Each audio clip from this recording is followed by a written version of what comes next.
அனைவருக்கும் வணக்கம். என் அன்பான தமிழ்நாடு மக்களே, உங்களுடன் என் பிறந்தவாளில் இங்கே இருப்பது ரொம்பவே சந்தோஷ். மாற்றத்தை கொண்டு பெற வேண்டும் என்ற ஆர்வம் உங்களிடம் தெரிகிறது. கவலை படாதீங்க. இன்னும் 15th డేస్ மட்டும்தான். ఈనాడు ఇక్కడ రావడం మీ అభిమానం చూస్తా ఉంటే ఆంధ్రప్రదేశ్ లో లేని అభిమానం ఈరోజు తమిళనాడులో నేను చూస్తున్నాను. అయితే తమిళనాడు అంటేనే మనం గుర్తుపెట్టుకోవాల్సింది ద్రవిడ సంస్కృతికి మూలం. పల్లవ, చేర, చోళ, పాండ్య వంటి రాజవంశాలు పాలించిన గొప్ప చరిత్ర కల నేలది. ఇక్కడ ఆచారాలు, అలవాట్లు అందరికీ ప్రత్యేకం. తమిళం అంటేనే అత్యంత ప్రాచీన భాష. మీ అభిమానం ప్రపంచంలో ఏ భాషలో కూడా లేదు. ఇక్కడ తెలుగు వాళ్ళు కూడా తమిళ్లోనే మాట్లాడతారు. అది విశిష్టత. అందుకని స్వాతంత్రం వచ్చిన తర్వాత అంత మునుపు కూడా బాగా అభివృద్ధి అయిన ప్రాంతం తమిళనాడు. మనందరికీ ఒకప్పుడు రాజధాని మెడ్రాస్ ప్రెసిడెన్సీ, అంటే మద్రాసు కేంద్రంగానే ఆ రోజు పనిచేశాం. ఆ తర్వాత పొట్టి శ్రీరాములు గారి ఉద్యమంతో భాషా ప్రయుక్త రాష్ట్రాలు ప్రారంభమయ్యి ఆంధ్రప్రదేశ్ వచ్చింది, కర్ణాటక వచ్చింది, కేరళ వచ్చింది, గుజరాత్ ఇలాంటి రాష్ట్రాలు వచ్చాయి. ఎన్నో పరిశ్రమలు, వాణిజ్యానికి తమిళ గడ్డ పేరుగాంచింది. తమిళ ప్రజలంటే క్రమశిక్షణ, పట్టుదల, కష్టపడే మనస్తత్వం, తెలివితేటలు. ఇదే తమిళ సోదరుల సక్సెస్ సీక్రెట్. ఏ రంగంలో అయినా రాణించే శక్తి తమిళులకుంది. ఇది మనస్ఫూర్తిగా అభినందనలు, ధన్యవాదాలు.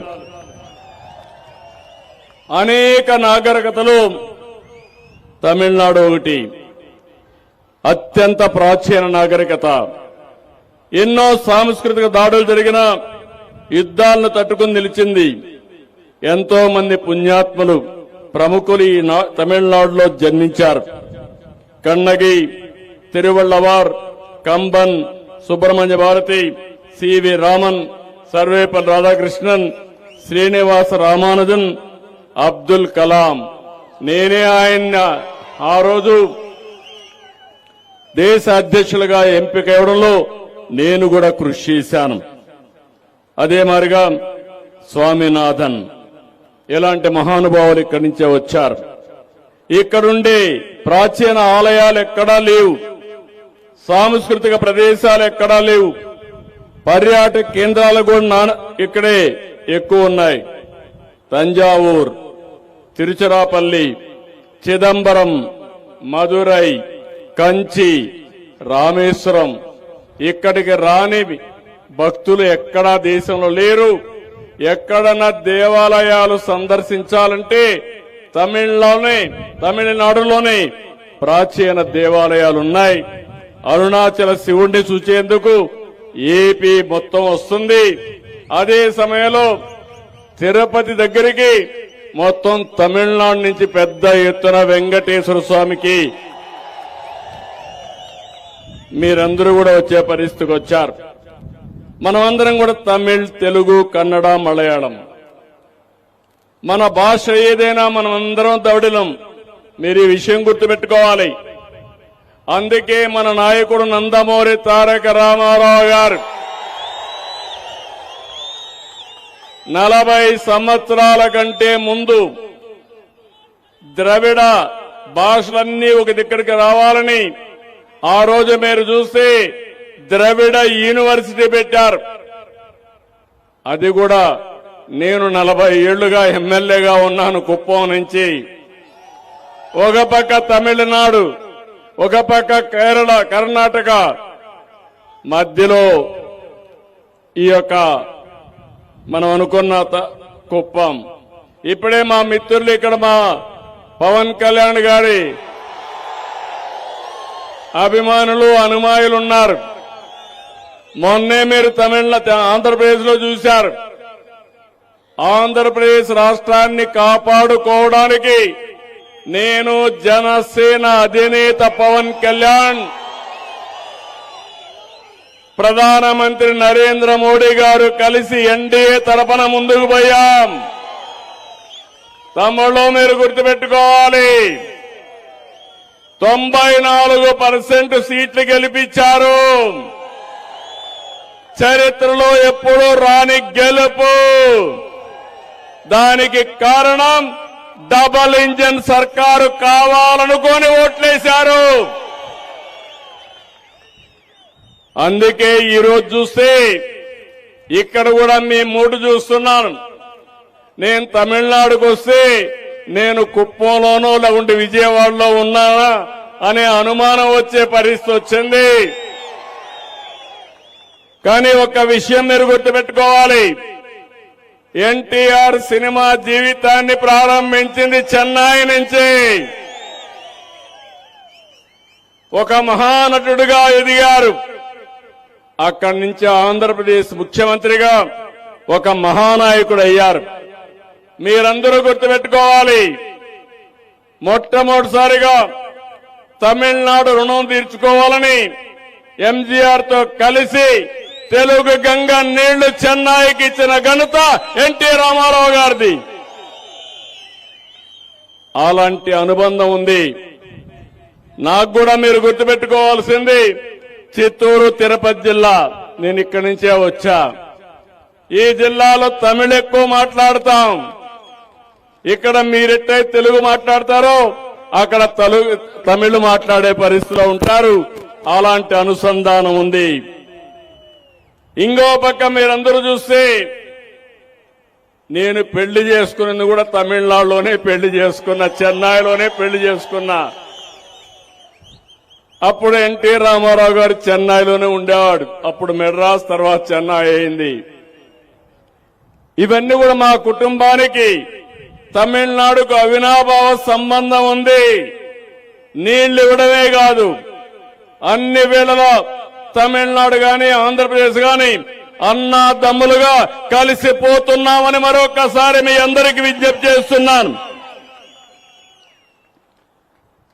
అయితే నేను ఈరోజు వచ్చిన పని మీరు గుర్తుపెట్టుకోవాల్సింది, ప్రధానమంత్రి నరేంద్ర మోడీ గారు ఒక మంచి నాయకుడు. 12 సంవత్సరాలు సమర్థవంతమైన నాయకత్వాన్ని ఇచ్చాడు. ఒక పక్క అభివృద్ధి, ఇంకో పక్క సంక్షేమం, ఇంకో పక్క సుపరిపాలన. ఈ మూడు కలిపి దేశ భవిష్యత్తుని పరుగులు పెట్టిస్తున్న వ్యక్తి ప్రధానమంత్రి నరేంద్ర మోడీ గారు. నేను కూడా 50 ఏళ్లు రాజకీయం, నాకు 48 ఏళ్లు. ఇంకొక 2 ఏళ్లలో 50 ఏళ్లు అవుతుంది. నేను కూడా దేశంలో అనేక సార్లు రాజకీయాలు చేశాను. ప్రధాన మంత్రుల్ని ఎంపిక చేశాం. అదే సమయంలో చాలా మంది ప్రధానమంత్రులను చూశాను. అందరికంటే చాలా స్ట్రాంగ్ గా పనిచేసే వ్యక్తి, భారతదేశాన్ని ప్రపంచ పటంలో గౌరవప్రదంగా పెట్టిన వ్యక్తి నరేంద్ర మోడీ గారు. అవునా కాదా అని మిమ్మల్ని అడుగుతున్నా. అవును అంటే గట్టిగా చెప్పండి, అవును అని చెప్పండి. ఇంకొక పక్క మీరు ఒకటే గుర్తుపెట్టుకోవాలి, తమిళుల ప్రయోజనాలు, దేశ ప్రయోజనాలు పట్టని పార్టీలు కొన్ని ఉన్నాయి. మొన్నే మనం ఒకసారి చూశాం.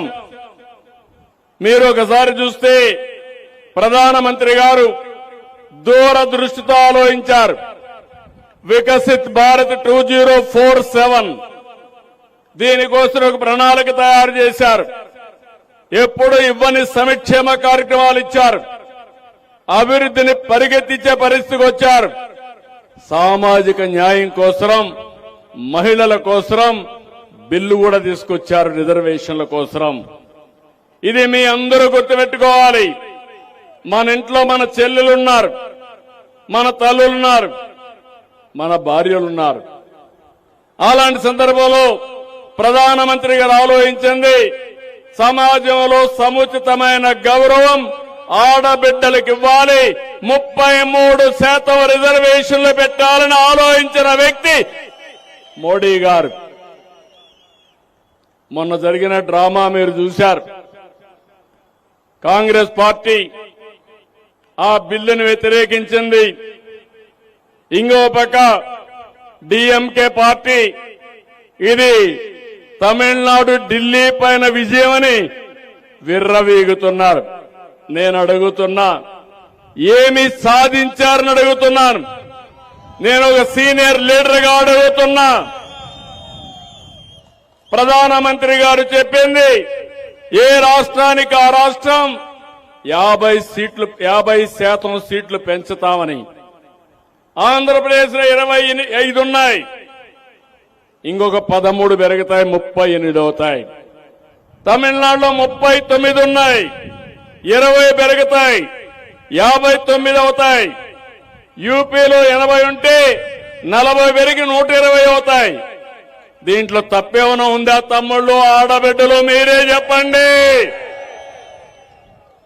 అందులో 33% ఆడబిడ్డలకు సీట్లు ఇస్తామని చెప్పారు.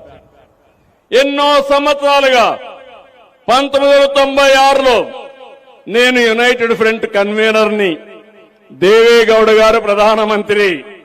ఆ రోజే బిల్లు ప్రవేశపెట్టారు. దానికి అడ్డుపడింది కాంగ్రెస్ పార్టీ. ఆ బిల్లు పాస్ కానివ్వకుండా చేశారు. వాజ్పేయి గారు వచ్చారు, 3 సార్లు మహిళా రిజర్వేషన్లు బిల్లు పెట్టారు. కాంగ్రెస్ పార్టీ సహకరించలేదు. 2009-10లో ఆ రోజు కాంగ్రెస్ బిల్లు తీసుకొచ్చారు. రాజ్యసభలో బిల్లు పాస్ చేశారు, లోకసభలో బిల్లు పాస్ చేయలేదు.